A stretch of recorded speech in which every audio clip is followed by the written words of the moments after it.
Hey everyone, and I am back with another episode in this Arty Musings series, and I'm slightly dressed up as you can see for this Tuesday morning. And I wanted to actually dive straight into the next question. This one is actually a follow-up question by Natalia, and she asked me a bit of a long question, so let me start by reading it out. If you find yourself painting all day, do you experience body or back pains? How do you deal with this? Because I find in medicine, with studying a lot, I have been told to get up and move every so often, but I find that this distracts me from my efficiency. But maybe I have to do that to be good to my body. And this is actually an interesting question because it's less to do with the actual painting and painting techniques, but more about me as an artist and how I run my sessions and my daily routines actually, because as a painter, I think the difference between painting and studying is that with painting I'm putting out stuff as opposed to gathering information and trying to cram my brain with knowledge. I'm trying to put out my ideas, so it's a different experience altogether. And I think this is probably the difference, because for me, this might be something that changes from artist to artist, but for me, I usually work for about an hour to an hour and a half maybe per session, and then I will usually need to take a break. I find that my concentration levels drop after about an hour and a half, and then I will need to take a 10-minute break, go outside, have something to eat, play with the cats for a few moments, and then come back refreshed and with clearer eyes so that I can see where to take the painting next, because you're on a journey, so you do need to see what it is that you're doing. And when you work on a painting for a long period of time, after a while you go blind to the painting, so it's important to step back every so often.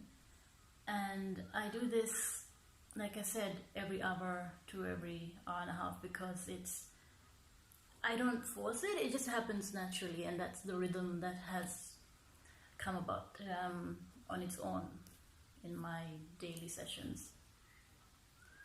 But I do think it's important to make sure that your body gets some movement, because as a painter I am sitting still or standing still for the entirety of the day. And the other things that I like to do, my other hobbies, are writing and reading, and for those as well I am pretty much stable, either sitting or standing.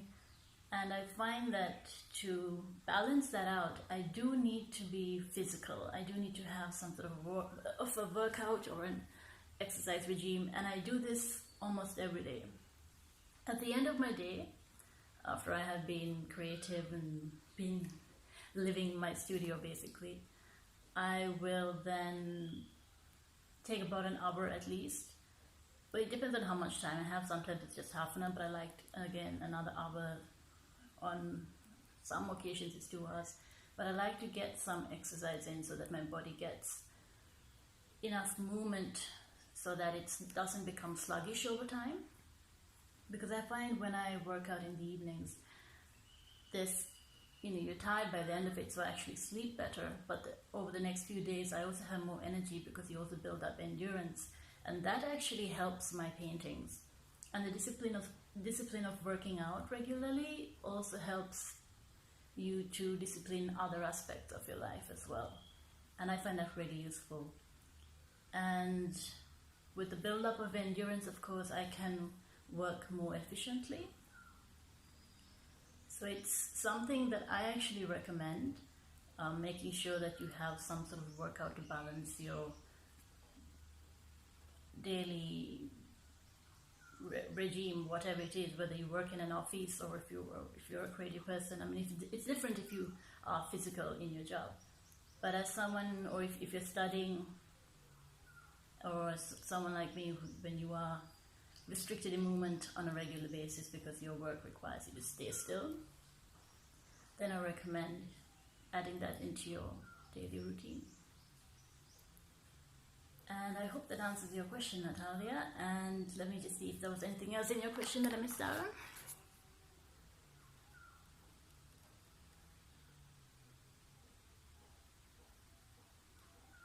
Yeah, I think I have answered it. If you do have anything else to ask me, then, like I said, please do leave your comments and questions underneath the video, and I'll be happy to answer them in the next video.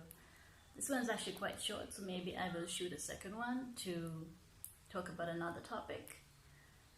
So I will then move on to that, and I will see you in the next video. Take care, guys.